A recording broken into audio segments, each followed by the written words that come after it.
एक ऐसा आदमी जो अपने आप पर विश्वास नहीं करता, कभी वास्तव में किसी और पर भरोसा नहीं कर सकता। यह कहानी वो गांव की है जो कि एक बहुत ही पुराने और भूतिया हवेली से घिरी हुई थी। गांव के लोग इसे छोड़ने से बचते थे क्योंकि उसमें अनजाने में लोग गायब हो जाते थे और कई अजीब गरीब घटनाएं होती थीं।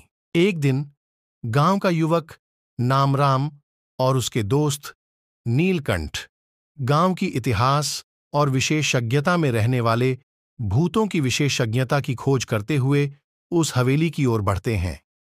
हवेली में प्रवेश करते ही उन्हें अंधकार में छिपी अजीब सी महक महसूस होती है।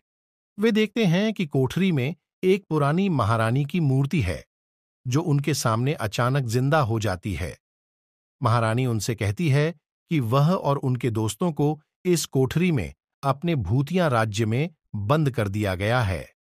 महारानी का कहना है कि उसका पति राजा उसे वहां अकेले छोड़ दिया था और उसकी आत्मा अभी भी उसी कोठरी में जकड़ी हुई है।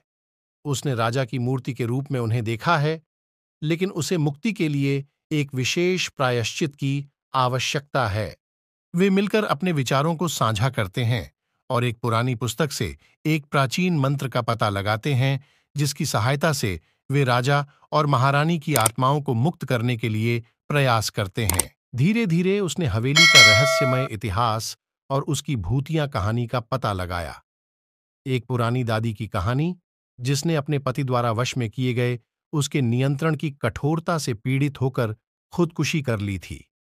उसकी आत्मा अब उस हवेली को अपना घर मान चुकी थी और वह अपने विचारों की ताकत से विनय को लुभाने का प्रयास कर रही थी। यह कहानी है एक छोटे से गांव की, जहां पुराने मंदिर और जंगल के घने काले वृक्ष बसे हुए थे। गांव के लोग बताते थे कि उस मंदिर में पुराने समय की भूतियां आती हैं जो रात को उस जंगल की गहराई से निकलती हैं, लेकिन इसे सुनकर बहुत से लोग यकीन नहीं करते थे। इस गांव में एक गरीब परिवार रहता था जिसमें एक मां और उसकी छोटी सी बेटी थी। उनका नाम था मीना। मीना बहुत ही सुंदर बच्ची थी, पर उसकी मां का स्वास्थ्य बहुत ही खराब था। वे अक्सर बीमार रहती थीं और गांव के वैद्य के इलाज से भी ठीक नहीं हो पाती थीं। एक बार गांव में बहुत तेज बारिश हुई। ऐसा मौसम था कि कोई भी बाहर नहीं जा सकता था। उस रात मीना की मां की हालत बिगड़ने लगी। उसे ज्यादा बुखार हो गया था और मीना ने वैद्य को बुलाने की कोशिश की, पर उसके घर के बाहर वैद्य की गाड़ी नहीं आ सकी।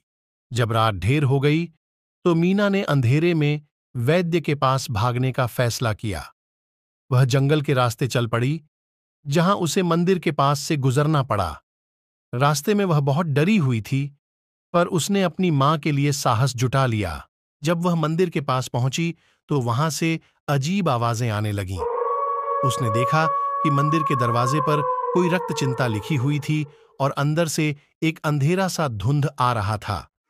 मीना डर के मारे ठहर गई, पर फिर उसने सोचा कि अब तो वह आगे बढ़नी ही पड़ेगी। जब वह मंदिर के अंदर गई तो वहां उसने देखा कि एक वृद्ध बाबा वहां बैठे हुए थे।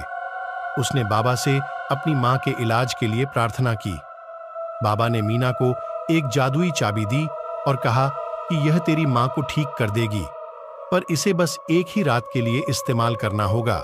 मीना ने चाबी ले ली और वहीं से वापस घर की ओर चली।